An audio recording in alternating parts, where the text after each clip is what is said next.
Hello guys, कैसे हैं आप? उम्मीद करते हैं कि आप सब खैरियत से होंगे, खुश होंगे। मेरा नाम है मोहम्मद से। और मैं हूं जफर इकबाल। और भाई, जिस वीडियो पर रिएक्शन करने जा रहे हैं, इस वीडियो का टाइटल है रा वर्सेस आईएसआई। काफी अच्छी वीडियो है यार। ये भाई सो रहा है बीच में, नाम ही नहीं पड़ा।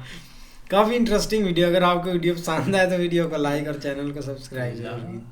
सन 1948 पूरे भारत में इंडिया पाकिस्तान जंग के जीत का जश्न मनाया जा रहा था, लेकिन बहुत ही कम लोग इस बात की गंभीरता को समझ रहे थे कि इस जीत से भारत ने अपने ही मौत के कब्र खोद दिए हैं, क्योंकि पाकिस्तान अपनी शर्मिंदगी भरी हार से चुप नहीं रहने वाला था। वो बदला लेने के लिए बेताब था। लेकिन यू नो व्हाट, पाकिस्तान से भी ज्यादा बेताब था एक देश जिसने इंडिया पर 200 सालों तक राज किया था, और वो अब अपने उसी गुलाम को अपने पैरों पर खड़े होते हुए नहीं देख पा रहा था। इस तस्वीर को जरा देखना। मेजर जनरल कॉथॉन वर्ल्ड वॉर 2 में British intelligence head of Europe रह चुके थे, और 1948 इंडो पाकिस्तान वॉर की हार के बाद इन्होंने ही आईएसआई को जन्म दिया। इनफैक्ट करीब 8 सालों तक मेजर कॉथॉन ही आईएसआई के चीफ भी बनकर रहे। इसके अलावा पाकिस्तान के चीफ ऑफ आर्मी स्टाफ के पोजीशन पर भी रॉस मैक्के को बहुत ही स्ट्रेटेजिकली चुना गया था, जो भी पहले ब्रिटेन के ऑस्ट्रेलियन आर्मी के हेड रह चुके थे। यानी कि these were the people with decades of extensive experience. In fact ISI में उन दिनों 10,000 ऑफिशियल्स थे, जिनमें से 384 प्रोमिनेंट मेंबर्स तो ब्रिटिश ऑफिसर्स थे, जो आईएसआई को शुरुआत से ही साइकोलॉजिकल इंटेलिजेंस टैक्टिक्स जैसे कि एस्पियोनाज और जॉइंट मिलिट्री ऑपरेशंस जैसे सोफिस्टिकेटेड ट्रेनिंग्स दे रहे थे। और आपको शायद ये सुनकर हैरानी होगी, यही ट्रेनिंग्स आज तक होते आ रहे हैं। ये है 2021 का ही रिपोर्ट, जिसमें क्लियरली ये मेंशन्ड है कि ब्रिटिश इंटेलिजेंस एजेंसीज M15 और M16 आज तक पाकिस्तानी फोर्सेस को ब्रिटेन में ही ट्रेन करती है। So my point over here is कि पाकिस्तान अच्छे से ये बात जानता था कि वो इंडिया जैसे अपने से 4 गुना बड़े देश से अकेले मुकाबला नहीं कर सकता, और इसीलिए उन्होंने उस वक्त ब्रिटेन से मदद लेना तो शुरू ही कर लिया। लेकिन आप ये बिलीव नहीं करोगे कि उस दौरान आईएसआई का नेटवर्क इतना स्ट्रांग हो गया था कि करीब 18 देशों की एलीट इंटेलिजेंस एजेंसीज आईएसआई के साथ काम कर रही थी, रॉ को खत्म करने के मकसद से। By 1982, in Peshawar, there were upwards of 18 foreign liaisons that were working at any one time. So we're talking about an enormous proliferation of intelligence agencies that are working side by side. और इसका अंजाम भी हमें दिखा ना। अपने जन्म के ही सिर्फ 7 से 8 सालों के अंदर ही आईएसआई ने लिटरली भारत को चारों तरफ से घेर लिया था। मिड 1950s तक, जहां पर भारत के नॉर्थ ईस्टर्न स्टेट्स में नागास, मिजोस जैसे कई अलगाववादी इंसर्जेंसीज अपने पीक पर थे, तो वहीं पर साउथ में केरला में आईएसआई ने अपने कई सारे टेरर आउटफिट्स को प्लांट कर दिए थे। नॉर्थ में तो इंडिया अपने जन्म से ही कश्मीर के मुद्दे पे लड़ रहा था, लेकिन वहीं पर वेस्ट में भी आईएसआई ने खालिस्तान का बीज बो दिया था। इंडिया के पूरे ईस्टर्न और सेंट्रल इंडिया में आईएसआई ने नक्सलवादियों को खड़ा कर दिया, तो वहीं पर दाऊद, छोटा राजन, हाजी मस्तान, छोटा शकील जैसे न जाने कितने अंडरवर्ल्ड क्रिमिनल गैंग्स हैं जिन्हें आईएसआई ने खड़ा किया और आज तक फंड करता है। और इन सबसे ज्यादा खौफनाक सिविलियंस में टेररिज्म, आतंकवाद, जिसके लिए तो आईएसआई पूरे दुनिया भर में बदनाम है। 1993 मुंबई बॉम्ब ब्लास्ट, जिसमें 257 लोगों की मौत हो गई। 2001 Indian parliament attack, 26/11 Mumbai serial blast, 2008 Delhi serial blast, 2011 Mumbai triple blast. आज तक हमारे देश में जितने भी टेररिस्ट बॉम्ब ब्लास्ट हुए हैं ना, जिनमें हजारों लाखों मासूम लोगों की जाने गई है, उन सब के पीछे भी एक ही ऑर्गेनाइजेशन का सबसे बड़ा हाथ है, आईएसआई। इन्होंने जैश ए मोहम्मद, लश्कर ए तैयबा, हिजबुल मुजाहिदीन, तहरीक ए तालिबान पाकिस्तान, अल कायदा जैसे हजारों खौफनाक टेररिस्ट ऑर्गेनाइजेशंस को जन्म दिया है, जिनके टेररिस्ट आउटफिट्स आज भी पूरे देश में फैल चुके हैं और हिंदुस्तान को आज तक अंदर से दीमक की तरह खा रहे हैं। लेकिन एक तरफ जहां पर आईएसआई 1948 से ही जंग के मैदान में उतर के पूरे हिंदुस्तान में काफी हद तक तबाही मचा चुका था, इंडिया की इंटेलिजेंस एजेंसी रॉ का तो जन्म ही आईएसआई के जन्म के 20 सालों बाद 21 सितंबर 1968 में हुआ था, वो भी बड़े जद्दोजहद के बाद।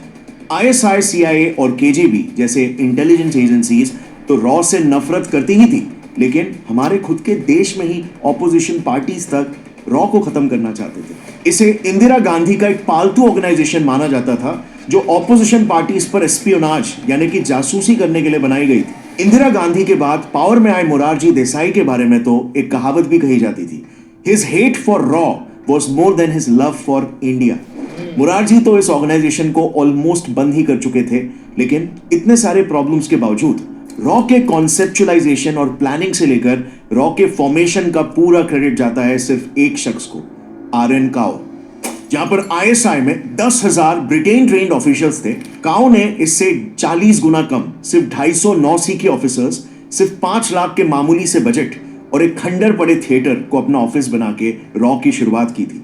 लेकिन हमारी इन परिस्थितियों के बावजूद हमने आईएसआई को मुंह तोड़ जवाब दिया। रॉ ने अपने जन्म के सिर्फ 3 सालों के बाद ही हर एक इंडिया पाकिस्तान वॉर में इंडिया को सक्सेसफुली जिताया। 1971 वॉर, 1984 और 1999 वॉर। अगस्त 17, 1988 की ये बात है जब पाकिस्तान के सबसे बड़े डिक्टेटर और इंडिया में फैले खालिस्तानी और कश्मीरी मिलिटेंसी के मास्टरमाइंड जिया उल हक की एक प्लेन क्रैश में मिस्टीरियस तरीके से मौत हो जाती है। लेकिन आज हमें कुछ ऐसे सबूत मिले हैं कि ये कोई एक्सीडेंट बिल्कुल नहीं था, बल्कि रॉ द्वारा एक प्लान्ड असैसिनेशन था।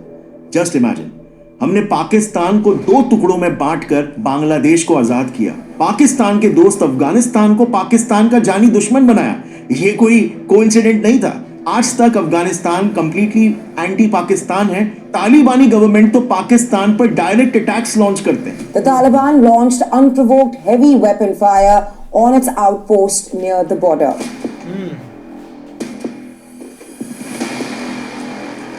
और तो और रॉ ने ही पाकिस्तान के टेररिस्ट फंडिंग्स को दुनिया के सामने एक्सपोज करके पाकिस्तान को ग्लोबली ब्लैकलिस्ट भी करवा दिया है। लेकिन क्या आपके दिमाग में ये सवाल नहीं आ रहा कि आईएसआई को रॉ से 20 साल ज्यादा एक्सपीरियंस था? सारे के सारे जितने भी international powerful foreign intelligence agencies थे वो तो आईएसआई को बैक कर रहे थे, उन्हें ट्रेन कर रहे थे। तो रॉ ने ये पासा पलट आखिर कैसे किया? रॉ ने अपने दावपेच कैसे खेले, ये जानने के लिए हमें एकदम शुरुआत से शुरू करना होगा। साल 1950 जब इंडिया के नॉर्थ ईस्ट में स्थित नागालैंड में कुछ तो बहुत ही गलत हो रहा था। एक्चुअली में कश्मीर को हासिल करने के लिए आईएसआई ने सबसे पहले निशाना बनाया कश्मीर से 3000 किलोमीटर दूर स्थित नागालैंड को। देखो 1950s की यह बात है जब आईएसआई ने इंडिया की एक बहुत ही बड़ी कमजोरी को पकड़ ली, नॉर्थ ईस्ट, स्पेशली नागालैंड के नागाज और मिजोरम के मिजो कम्युनिटी की सरकार से मतभेद हो रही थी। सिचुएशन कुछ ऐसी थी कि नागास ने तो भारत की आजादी से भी एक दिन पहले 14 अगस्त 1947 को ही नागालैंड को एक इंडिपेंडेंट सॉवरेन स्टेट डिक्लेयर कर दिया था। और इस पूरे सेपरेटिस्ट मूवमेंट में सबसे आगे खड़े थे अंगामी जापू फिजो, जो कि the leader of Naga national council थे। इसी एनएनसी ने 1951 में नागालैंड में एक प्लेबिसाइट भी करवाया था, यानी कि वोटिंग करवाया था, जिसमें उन्होंने क्लेम किया कि करीब 99% नागाज इंडिया से अलग होना चाहते थे। सो डेफिनेटली ये भारत के लिए एक बहुत ही बड़ा क्राइसिस था, एक बहुत ही बड़ी वल्नरेबिलिटी थी। सही बात। दूसरी तरफ मिजोरम में भी मिजो नेशनल फ्रंट नाम की एक पॉलिटिकल पार्टी खड़ी हो चुकी थी, जिसे लीड कर रहे थे एक सेपरेटिस्ट लीडर लालडेंगा, जो बाय द वे आगे जाकर मिजोरम के चीफ मिनिस्टर भी बने। लेकिन उनकी पार्टी एमएनएफ का भी एक ही मकसद था, मिजोरम को इंडिया से आजाद करके एक इंडिपेंडेंट मिजो स्टेट बनाना, जिसके लिए लेट 1950s तक एमएनएफ ने अपने मिलिट्री कैडर्स के लिए स्पेशलाइज्ड ट्रेनिंग और सोफिस्टिकेटेड आर्म्स एंड एमिनेशंस जमा करना भी शुरू कर दिया था। अब सिर्फ एक ही कसरत बाकी रह गई थी, फंडिंग की। दोनों भी पार्टीज, नागा नेशनल काउंसिल और मिजो नेशनल फ्रंट, अपने मकसद को अंजाम देने के लिए डेस्परेटली इंटरनेशनल फंडिंग्स की तलाश में थे। और बस यहीं पर इंडिया के आपदा में पाकिस्तान को एक अवसर नजर आया। आईएसआई ने ईस्ट पाकिस्तान के रंगमती जंगलों में नागा और मिजो रिबेल्स के लिए ट्रेनिंग कैंप्स बनाकर उन्हें वहां पर प्रॉपर मिलिट्री ट्रेनिंग देना शुरू कर दिया। पाकिस्तान ने तो इन आदिवासियों को मशीन गन्स और रॉकेट लॉन्चर्स जैसे सोफिस्टिकेटेड हथियार तक दे दिए थे, ताकि वो इंडियन गवर्नमेंट के खिलाफ एक फुल फ्लेज्ड वॉर छेड़ दे। और अनफॉर्चुनेटली फॉर इंडिया, आईएसआई का ये प्लान इतना सक्सेसफुल रहा कि 1966 में तो मिजो नेशनल फ्रंट ने पूरे मिजोरम स्टेट को ही इंडिया से अलग कर दिया था। यस, 1 मार्च 1966 के दिन एमएनएफ ने आइजॉल के आर्मी पोस्ट और पुलिस स्टेशंस पर अटैक करके उसके सारे एंट्री पॉइंट्स को सीज करके पूरे स्टेट पर कंप्लीट कंट्रोल हासिल कर लिया था। अब मिजोरम को इंडिया से अलग करने के बाद फिर आईएसआई ने तो यह तक प्लान कर दिया था कि वो यूएन में अपील करके मिजोरम को एक अलग देश रिकॉग्नाइज भी करवा ले। एंड माइंड यू, ये सब मैं रॉ के जन्म से पहले की बात कर रहा हूं. सो अनलाइक आईएसआई, इंडिया के पास ऐसी कोई स्पेशलाइज्ड इंटेलिजेंस एजेंसी नहीं थी जो फॉरेन इन्वॉल्वमेंट इन इंडिया को पहले से ही भांप पाए. काफी सिमिलर क्लैशेस नागालैंड में भी हो रहे थे और इसीलिए सबके रिटेलिएशन में इंडियन गवर्नमेंट ने देश में पहली बार नॉर्थ ईस्ट में एफस्पा एक्ट को पास कर दिया. अच्छा.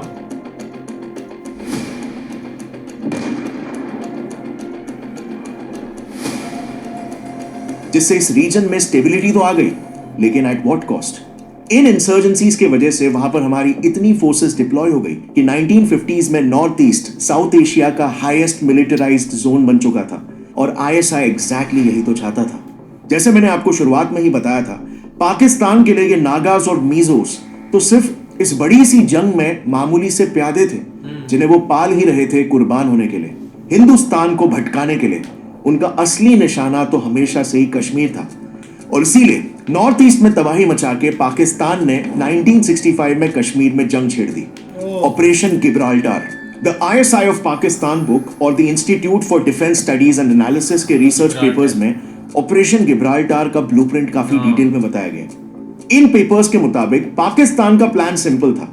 आईएसआई ट्रेंड पाकिस्तानी सोल्जर्स और रजाकार्स यानी कि पीओके के सिविलियंस को मिलिट्री ट्रेनिंग देकर एक आर्मी खड़ी की जाएगी जो जम्मू एंड कश्मीर में लोकल कश्मीरीज के भेस में घुसकर उनमें एक आंदोलन का माहौल खड़ा करेगी.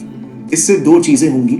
एक तो जम्मू एंड कश्मीर के सिविलियंस को मिलिट्री सपोर्ट देकर भारत के खिलाफ एक जंग के लिए तैयार किया जाएगा और दूसरी बात, इससे ग्लोबली एक स्ट्रॉन्ग मैसेज जाएगा कि कश्मीर के खुद के लोग इंडिया से अलग होना चाहते हैं.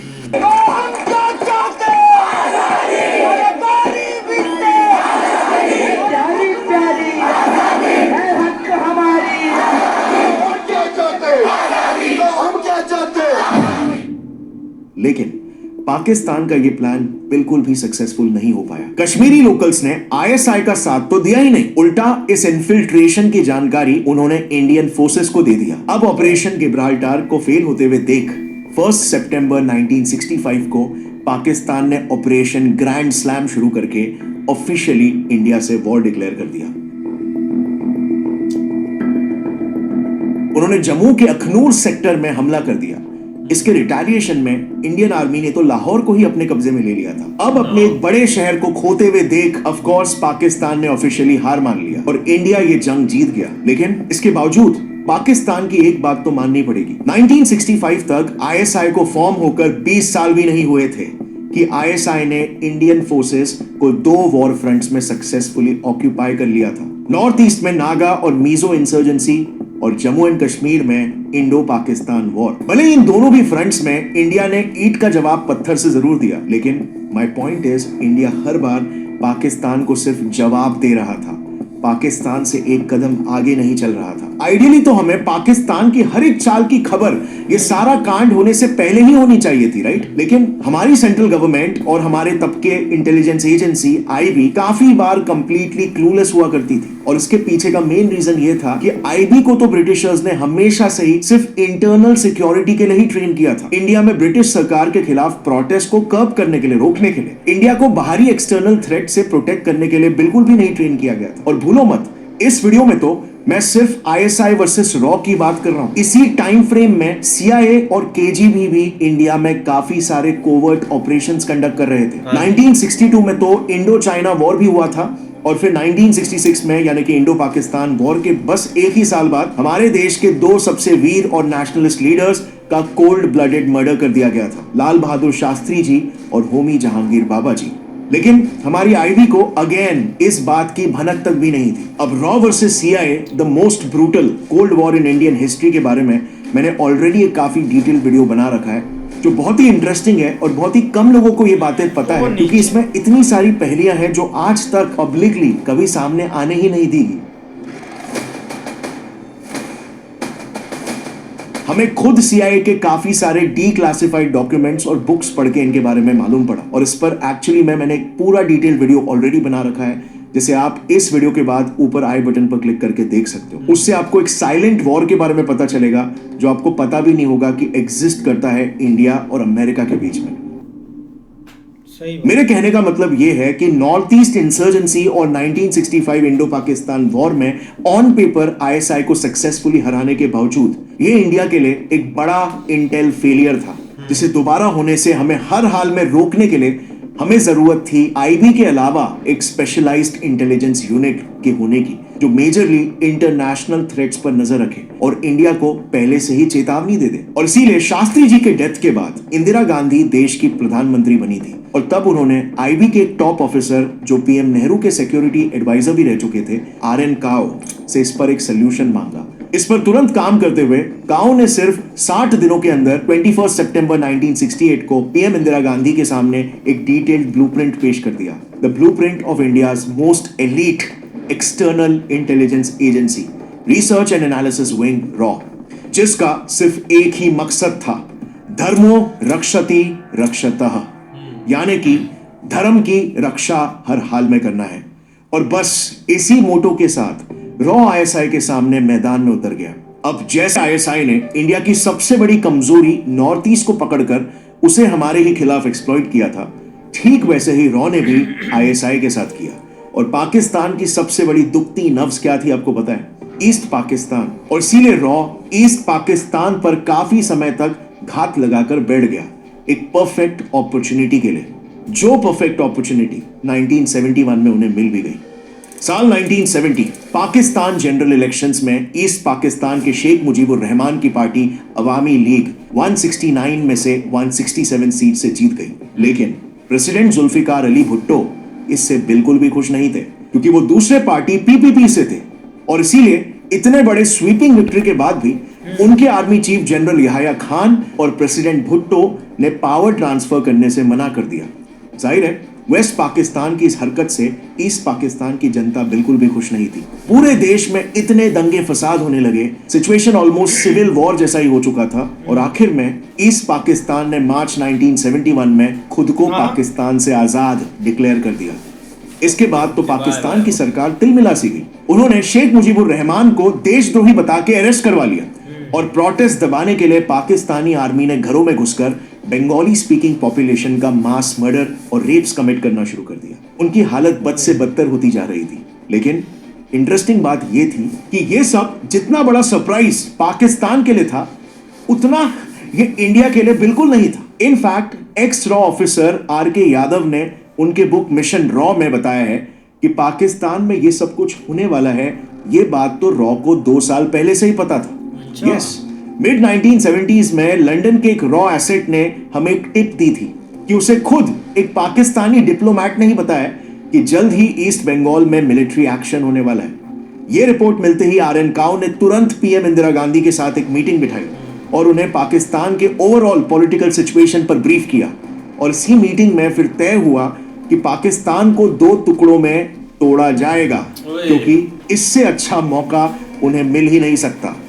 लेकिन हाँ, रॉ के लिए बांग्लादेश को पाकिस्तान से आजाद करना, एक देश को लिटरली 2 देशों में बांटना, इतना आसान बिल्कुल भी नहीं होने वाला था। इसमें 2 बड़े बड़े चैलेंजेस थे।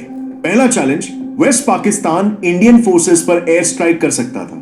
और दूसरा चैलेंज, हम हमारी पूरी आर्मी को ईस्ट पाकिस्तान में डिप्लॉय नहीं कर सकते थे, क्योंकि इससे हमारा कश्मीर खतरे में आ सकता था। अब वैसे तो पहले चैलेंज को एलिमिनेट करना ऑन पेपर उतना मुश्किल नहीं था। मतलब अगर रॉ इंडियन एयर स्पेस को पाकिस्तान के लिए कट ऑफ कर देता, तो Pakistani air force Indian air space से डायरेक्ट फ्लाई कैसे कर पाती। बट मेन प्रॉब्लम ये थी कि अगर हम ये कदम उठाते तो इंटरनेशनली ये मैसेज जाता कि हम यानी कि इंडिया पाकिस्तान पर ऑफिशियली वॉर डिक्लेयर कर रहा है। सो अब रॉ का पहला मिशन था पाकिस्तान के लिए इंडियन एयर स्पेस बंद करवाना, लेकिन इसका पूरा इल्जाम भी पाकिस्तान पर ही डालना था। और मेरे हिसाब से पर्सनली ये रॉ का one of the smartest missions था, क्योंकि इसमें उन्होंने पाकिस्तान के एक एंटी इंडिया मिशन को घुमाकर पाकिस्तान के ही खिलाफ यूज कर लिया। सो जनवरी 1971 में आईएसआई ने हाशिम कुरैशी नाम के अपने एक एसेट को ट्रेन करके श्रीनगर भेजा था, इंडियन एयरलाइंस की एक प्लेन को हाईजैक करके उसके बदले में अपने कुछ 36 टेररिस्ट छुड़वाने के लिए। बाय द वे, इस प्लेन के पायलट पता है कौन थे? राजीव गांधी। सो पाकिस्तान के लिए ये एक तीर से 2 निशाना था। लेकिन इसमें जो ऑपरेशन लीड हाशिम कुरैशी था, वो एक्चुअली में एक एक्स रॉ एसेट रह चुका था, जिसे कुछ साल पहले रॉ ने ही ट्रेन करके पीओके भेजा था मुखबरी करने के लिए, लेकिन पीओके जाकर आईएसआई ने उसे फिर अपने साइड कर लिया था। तो ये खबर मिलते ही रॉ के चीफ आरएन काओ ने लॉन्च कर दिया इंडिया का one of the most secretive operations, operation Ganga.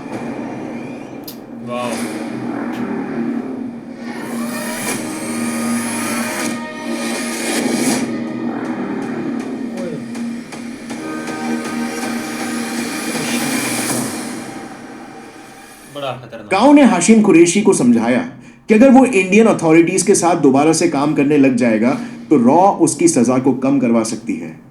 ये ऑफर सुनकर हाशिम झट से मान गया और आरएन काओ ने फिर उसे इंस्ट्रक्ट किया कि आईएसआई ने जैसे जैसे प्लान किया है अब तुझे ठीक वैसे ही करना होगा, सिवाय एक चीज के।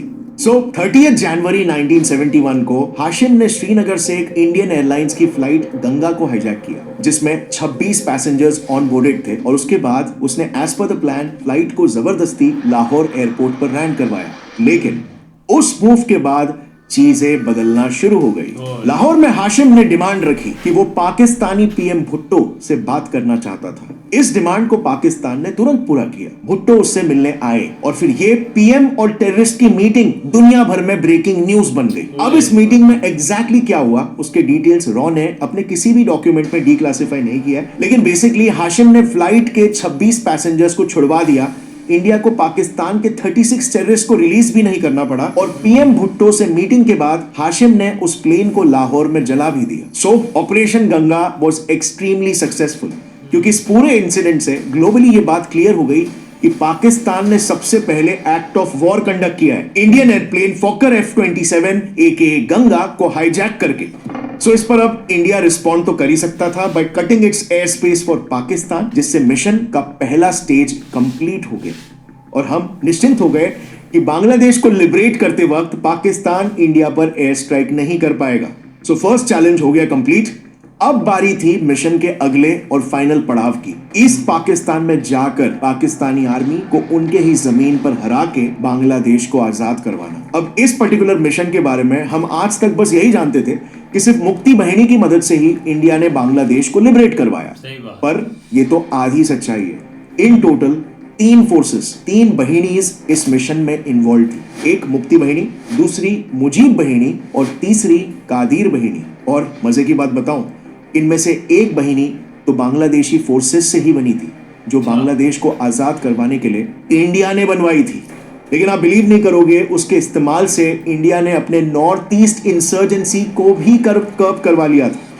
सो अराउंड मिड 1971 की बात है, रॉ ने सुंदरवन के जंगलों में कई आर्मी ट्रेनिंग कैंप्स को खोले और बांग्लादेशी सिविलियंस को पाकिस्तानी आर्मी से लड़ने के लिए ट्रेन करना शुरू कर दिया। ये फोर्सेस 3 ग्रुप्स में डिवाइडेड थी। पहली मुक्ति बहिनी, जो फोर्स इंडियन आर्मी के साथ वेस्ट बंगाल के रास्ते से घुसकर हमला करने वाली थी। दूसरी मुजीब बहिनी, जो फोर्स एक्चुअली में ऑलमोस्ट हमारे पैरा एसएफ फोर्सेस जितने वेल ट्रेन्ड सोल्जर्स थे, लेकिन इनका एंट्री पॉइंट इंडिया ने बड़े ही स्ट्रेटेजिकली मिजोरम में सेट किया था, जिसके बाजू में ही उनका पहला ऑब्स्टिकल था रंगमती कैंप। सो नेचुरली उन्हें अपना मिशन पूरा करने के लिए रंगमती कैंप्स को डिस्ट्रॉय करना ही पड़ता और इस तरह से बिना हमारे एक भी सोल्जर का इस्तेमाल किए रॉ ने आईएसआई के नॉर्थ ईस्ट इंसर्जेंसी वाले प्लान को भी कर्ब कर दिया।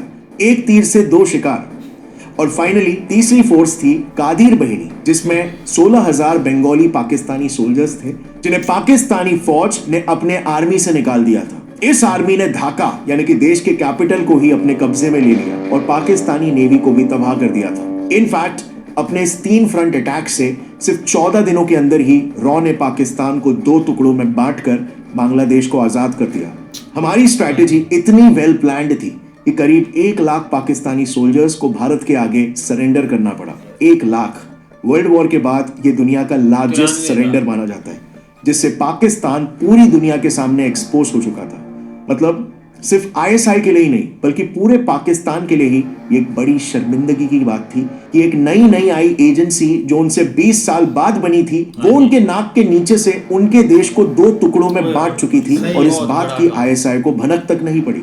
इस सक्सेसफुल बांग्लादेश लिबरेशन के बाद आईएसआई को और पाकिस्तानी आर्मी को बांग्लादेश से विड्रॉ होना पड़ गया।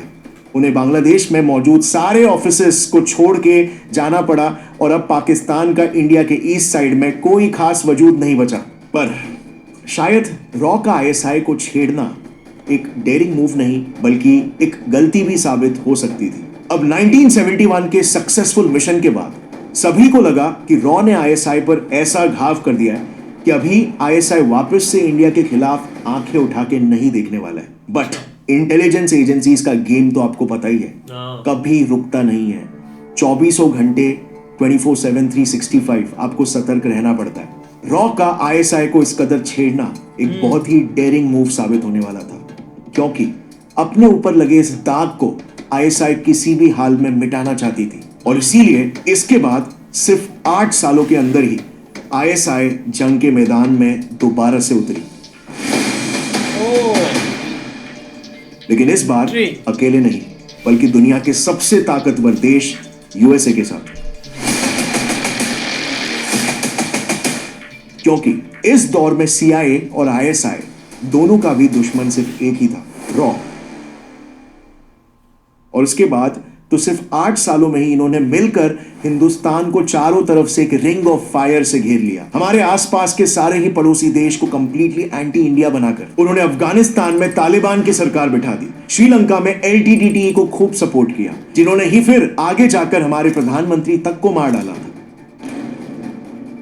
आईएसआई ने इंडिया के सबसे अच्छे दोस्त नेपाल तक को भड़का के इंडिया के खिलाफ इस्तेमाल करके अटैक्स प्लान किए, और म्यांमार और भूटान तक से भी इंडिया के खिलाफ काम करने वाले इंसर्जेंट ग्रुप्स को सपोर्ट दिलवाया। इसके बाद हम लिटरली अपने ही देश में कैद हो चुके थे। आसपास के किसी भी देश पर भरोसा नहीं कर पा रहे थे, क्योंकि वो देश या तो पाकिस्तान के साथ मिलकर हम पर अटैक्स लॉन्च कर रहे थे या तो यूएसए के साथ मिले थे। लेकिन रॉ ने इस बार भी अपने से बहुत ही ज्यादा पावरफुल दुश्मन और 2 दुश्मन आईएसआई और सीआईए को मुंह तोड़ जवाब दिया। हमने मॉरिशस में ऑपरेशन कैक्टस, सेचिलीज में ऑपरेशन फ्लावर और ब्लूमिंग, और अफगानिस्तान और बांग्लादेश में भी ऐसे ही सीक्रेटिव ऑपरेशंस किए, जिससे कुछ ही सालों में हमने आईएसआई के इस रिंग ऑफ फायर को नेकलेस ऑफ फ्रेंडशिप में बदल के रख दिया। इसके आगे की कहानी भी बहुत ही इंटरेस्टिंग है। रॉ के ऐसे ही खतरनाक और कोवर्ट मिशंस की वजह से एक ऐसा समय आ गया था जब हमने पाकिस्तान का ऐसा बुरा हाल कर दिया कि आप मानोगे नहीं, लेकिन आईएसआई के चीफ को लिटरली रॉ के चीफ के सामने हाथ जोड़कर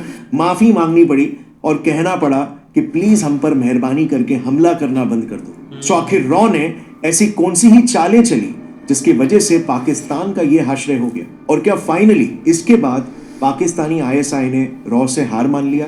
और आज के करंट सिनेरियो में आईएसआई और रॉ का क्या डायनामिक चल रहा है, कौन ज्यादा पावरफुल है, कौन किस पर हावी हो रहा है और कौन सबजुगेट हो रहा है? वेल, ये लड़ाई जो दशकों से चलती आ रही है, इसे एक ही वीडियो में, एक ही एपिसोड में कंप्लीट कर पाना पॉसिबल ही नहीं था। फिर भी जितना भी खुफिया डेटा हमें मिल पाया, हमने उसे इस वीडियो में पूरी तरीके से इंटीग्रेट करने की कोशिश की, और वो भी आसान शब्दों में, कहानियों के जरिए, ताकि आपको इंडिया और पाकिस्तान के बीच की इस सीक्रेटिव जंग के बारे में पता चल सके। But the story doesn't and over here. In fact ये तो एक बहुत ही इंटरेस्टिंग पड़ाव था रॉ की जर्नी में, जिसे हम आगे कवर करेंगे इस वीडियो के पार्ट 2 में, जो मैं बहुत ही जल्द रिलीज करूंगा इसी चैनल पर। So stay tune for that. लेकिन आप मुझे नीचे कमेंट्स में बताना ये वीडियो आपको कैसा लगा। अगर आप भी पर्सनली इंडियन रॉ की कहानी से बहुत ही ज्यादा इंस्पायर हुए और आपको ऐसी बातें पता चली जो आपको शायद पहले नहीं मालूम थी, तो एक लाइक ठोकना और नीचे कमेंट्स में लिखो वेटिंग फॉर पार्ट 2, या सिर्फ पार्ट 2 लिख दो। सही बात है, नहीं होना भी चाहिए। वाकई यार, एक भाई ने काफ़ी एक कमाल की वीडियो बनाई है, लेकिन जैसे एक स्टार्ट था ना, वो काफ़ी एक ख़तरनाक था। क्योंकि एक अभी आप पिछले 3-4 साल या 5 साल पीछे चले जाएं तो एक आईएसआई भाई एक टॉप की एजेंसी एक मानी जाती थी एक हमारे अकॉर्डिंग। लेकिन आस्ता आस्ता भाई एक सही है, अभी भी एक एजेंसी है, नो डाउट। लेकिन वो मतलब कि वो काम, वो सीक्रेट मिशन, वो सारी चीज़ें वो हमें भाई अब नहीं देखने को मिली, क्योंकि हमारे एक इंटरनली इतने एक मामले, हमारे एक इंटरनली एक इतने एक मतलब कि चीज़ें चल चुकी है जो कि हम रोक नहीं पाते। एक जो हमारे बनाए हुए ग्रुप्स थे ना, वो ही सीधे अब हमें ही हो चुके हैं, जो कि हमसे वो ही अब कंट्रोल नहीं हो रहा है। चाहे वो एक बलूचिस्तान में बैठे हैं, चाहे वो एक अफ़गानिस्तान में बैठे हैं, चाहे वो पाकिस्तान में बैठे हुए हैं। तो ये सबसे एक बड़ा एक फेलियर होता है, एक मतलब कि अपनी एजेंसी को एक फेल होना, या एक एजेंसी पॉलिसी फेल होना, दूसरा जो एक लोगों की सपोर्ट वो एक मतलब के फेल हो गई थी, लोगों को एतबार नहीं रहा, वो सबसे ज़्यादा एक धचका था। ऊपर लेवल से तो एक चीज़ें चलती रहती है, जैसे एक मतलब कि इंडिया के ख़िलाफ़ एक मिशन इन्होंने किया, आगे से रा ने उसको एक सारा एक्सपोज कर दिया उन्होंने, मतलब कि नहीं होने दिया, तो वो तो चीज़ें साथ साथ चलती रहती है, फ्लॉप हो गए या प्लान एक फेल हो गए, मतलब कि दूसरी कंट्रियों को इन्वॉल्व कर लिया। अब एक एक फ्रंट पर चीज़ें चलती है एक कंट्री की ना। अब मतलब कि आप न्यूज़ वगैरह में देखा होगा यूके कितना मतलब कि एक अभी एक ख़िलाफ़ है, पाकिस्तान को वीज़ा नहीं दे रहा, वो एक जो ग्रुप्स बने हुए थे, लेकिन एक और पीछे इनकी एक गेम चल रही होती जिसमें ये सीक्रेट एक चीज़ें एक ज़रूर चलती हैं, और उस पर ये कभी नहीं मतलब कि बातचीत करते, एक वो इंटरनल एक मामले होते हैं। लेकिन अभी हमें नहीं मतलब कि अभी बिलीव के ये जो एक पाकिस्तान में चीज़ें चल रही है उसको एक कंट्रोल कर सके, क्योंकि एक ग्रुप बनता है दूसरा उठ जाता है, तो वो ग्रुप भी नहीं ख़त्म हो रहा है, तो एक बॉर्डर पार या दूसरे मतलब के जो चीज़ें साथ साथ हैं उनको ये कैसे एक रोकेंगे। बिल्कुल यार, एक काफ़ी इंटरेस्टिंग वीडियो थी, लेकिन जो एक फैक्ट था ना कि आईएसआई के बाद जो है ना भाई रॉ की बनी है एजेंसी, लेकिन उससे पहले अगर देखा जाए ना यार, तो उसमें एक जो टॉप के ऊपर थे ना मेन दो भाई, एक आर्मी चीफ जाए या आईएसआई चीफ, वो भी कोई पाकिस्तानी नहीं था, वो भी भाई एक ब्रिटिश थे, उन्होंने ऊपर से पूरा कंट्रोल किया हुआ था, और 300 तक ऑफिसर जो थे ना वो ब्रिटिश थे, एक जितने भी आईएसआई के एक स्पेशलिस्ट जो टॉप हैं उनमें से। लेकिन आगे फिर इनका एक मिशन लॉन्च करना, और लॉन्च करने के बाद उसको कामयाब करना, क्योंकि इनके हाथ काफ़ी बड़े थे, आगे तक थे, एक उसी वक्त इंडिया एक अब स्टैंड होना था या इंडिया के ऊपर उसी टाइम में वो एक काफ़ी हार्ड टाइम था, लेकिन इन्होंने एक चारों तरफ से उसको घेरना, वो काफ़ी ज़्यादा इनकी ख़तरनाक प्लानिंग थी, या उस वक्त काफ़ी अच्छा खेल रहे थे। लेकिन एक आगे से भाई एक रॉ की जब एंट्री हुई है ना, मैं बोलता हूँ कि एक अमेरिका CIA या ISI इन्होंने इकट्ठे भी चाहे काम किया है ना, उनको ये कभी भी मार नहीं दे पाए। चाहे एक होता है एक स्टार्ट जो एक मिशन करते हैं, फिर उनका पता चलता था, जैसे सर ने बोला है कि ये सिर्फ एक मिशन को ना जवाब दे रहे थे, उससे आगे एक कदम चल नहीं रहे थे, जवाब देना उनको अच्छा आता था। लेकिन जब भाई उन्होंने एक आगे चल कर अपना गेम स्टार्ट की है, उसके बाद इनके हाथ में कुछ भी नहीं आया, चाहे जितना भी इन्होंने शिकंजा बनाया। अब वही जितने ग्रुप बने हुए थे ना, इस वीडियो में जितने ग्रुप्स उन सर ने बताए हैं, वो सारे के सारे ग्रुप भाई अब पाकिस्तान के ख़िलाफ़ हैं, मतलब उधर बलोचिस्तान, अफ़गानिस्तान, किसी भाई इधर KPK में कहीं भी वो सारे बैठे हुए हैं ना, वो सिर्फ और सिर्फ एक ही काम करते हैं, इनके सारे खिलाफ ही हैं, चाहे जिन्होंने जितनी भी मेहनत की है ना। लेकिन सर ने काफ़ी एक डिटेल से बताया। नहीं बिल्कुल ऐसे ही है, लेकिन भाई एक जो है ना वो जो धचका लगा था ना एक हमारी एजेंसी को, वो लगा था भाई 71 में जाके, जब मुल्क के 2 हिस्से हो गए थे भाई, जो कि कोई एक्सपेक्ट भी नहीं कर रहा था। लेकिन उसके पीछे बहुत सारी एक वजूहत थी, एक जो है ना वो जब अगर देखा जाए स्टार्ट से लेकर ना, तो हमारी यही कोशिश थी कि हम किसी तरीके पे इंडिया को कमज़ोर करें, और उसके लिए हर तरह से एक हरबे जो है ना वो इस्तेमाल किए गए हैं, हर तरह से बाहर से फंडिंग भी आती रही है, ये नहीं कि नहीं, हर एक तरह का देखा जाए जिस भी कंट्री को आप नज़र दुराएं वो एक कोशिश करता रहा है फंड करने की। लेकिन इंटरेस्ट के ऊपर बात होती है, पता नहीं अब इंटरनली क्या इंटरेस्ट था, लेकिन यही लगता है कि एक इंडिया को किसी तरीके का कमज़ोर किया जाता। लेकिन देखो ना भाई, इतनी जल्दी मुल्क कमज़ोर नहीं होते, ये कोई एक घर होता है या 2 घर नहीं होते, ये पूरा कंट्री होता है। और उसमें इंडिया में एक बहुत ज़्यादा एक पोटेंशियल था, जो कि मतलब एक उस वक़्त जो है ना वो स्टार्टिंग था, जिस वजह से आज देख लो कि वो इस मकाम पर पहुँचे। और सेम टू सेम ये चीज़ कि हम कोई इस तरह एक छोटी मोटी एक्टिविटी करके, जिस तरह ये दाऊद था या और भी बहुत सारे ऐसे लोग थे जो कि मतलब एक कोशिश करते कि मतलब एक जो हमारे इधर हुआ है एक ब्लैक चीज़ें हुई, या हम ब्लैक लिस्ट में अपने एक करतूत, तो ये चीज़ें एक वहाँ पे एक मतलब ओपन हो जाती, वो चीज़ें कम से कम वहाँ पे नहीं हुई।